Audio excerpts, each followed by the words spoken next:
আসসালামু আলাইকুম। কেমন আছো তোমরা সবাই? আমি ডাক্তার শায়ক উৎস, Dhaka medical college, K74 batch. আচ্ছা, তোমাদের ভিতরে এইরকম একটা প্রশ্ন কিন্তু প্রায় জায়গায়, তাই না? যে ভাইয়া আমি যে দাগাবো মেডিকেল অ্যাডমিশন টেস্টের জন্য, ঠিক কয়টা দাগাবো বা কত নাম্বার পেলে আমি সেফ বলবো? এরকম একটা প্রশ্ন আসতে পারে। বা ইনবক্সে হচ্ছে এইরকম প্রশ্ন হরহামেশাই দেখি যে ভাই কত নাম্বার পেলে আসলে চান্স পাওয়া যায়, তাই না? আচ্ছা, এইটা নিয়ে হচ্ছে একটু বলি, হ্যাঁ?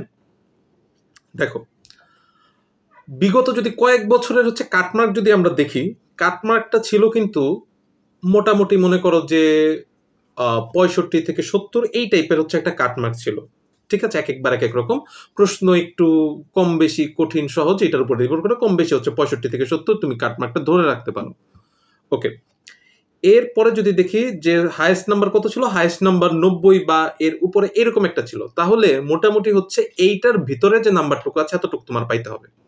ওকে, এখন দেখা যায় কি আমরা পরীক্ষা দেওয়ার সময় অনেকেই যেই অ্যামাউন্টটা হিসাব করি যে আচ্ছা ঠিক আছে আমরা এত পাবো, তার থেকে কিন্তু আমরা সাধারণত দেখা যায় সবার ক্ষেত্রেই, কারণ ধরো তুমি যেই অ্যান্সারটা দিয়েছো বা যিনি প্রশ্ন করেছেন তার অ্যান্সারটা অনেক সময় একটু এদিক ওদিক বা নাই মিলতে পারে, ঠিক আছে? তো সেই ক্ষেত্রে দেখা যাচ্ছে 5 থেকে 10 নাম্বারও একটু এদিক সেদিক হয়, অনেক সময়ই হয়। অতএব দেখো একটা জিনিস দাগানোর সময় তাহলে তুমি মোটামুটি হচ্ছে একটা এইভাবে একটু চিন্তা করে যদি একটু দাগাও যে আচ্ছা ঠিক আছে আমার দাগাইতে হবে, ধরো যে আমি ধরো 60টা শিওর, কিন্তু আমি 60টা শিওর যদি দাগাই আসি তাহলে কি আমার অ্যাডমিশন টেস্টের চান্স হচ্ছে? না, চান্স তো হচ্ছে না, তাই না? সো আমার চান্স পাওয়ার জন্য কিন্তু ন্যূনতম আমার যেটা সেফ স্কোর মনে হয় সেটা হচ্ছে 80 নাম্বার। তুমি মাঝামাঝি একটা নাম্বার যদি ধরে রাখো 80 নাম্বার, তাহলে দেখো এই 80-র জন্য আমাদের মোটামুটি কিরকম দাগাতে হবে।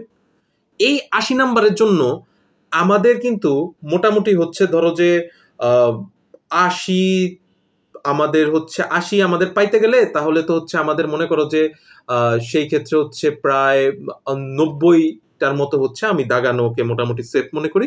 এবং যারা হচ্ছে বিশেষ করে যারা সেকেন্ড টাইমার আছো তারা 90 to 95 মার্কসের একটা প্রিপারেশন অবশ্যই রাখতে হবে। এবং এই মার্কসের যদি তুমি প্রিপারেশন নিতে পারো এবং রাখতে পারো, আমার মনে হয় যে ইনশাল্লাহ তুমি মেডিকেলের চান্স পাবাই। তবে এই প্রিপারেশনের জন্য আমাদের কিন্তু অনেক বেশি পরিমাণে হচ্ছে পরিশ্রম করতে হবে, ঠিক আছে?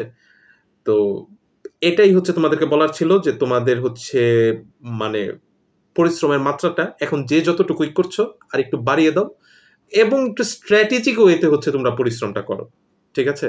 আশা করছি সাফল্য তোমাদেরকে ধরা দিবেই এবং পরিশ্রম করলে সৃষ্টিকর্তা কোনো দিন তোমাদেরকে হচ্ছে ফিরিয়ে দেবে না, ঠিক আছে?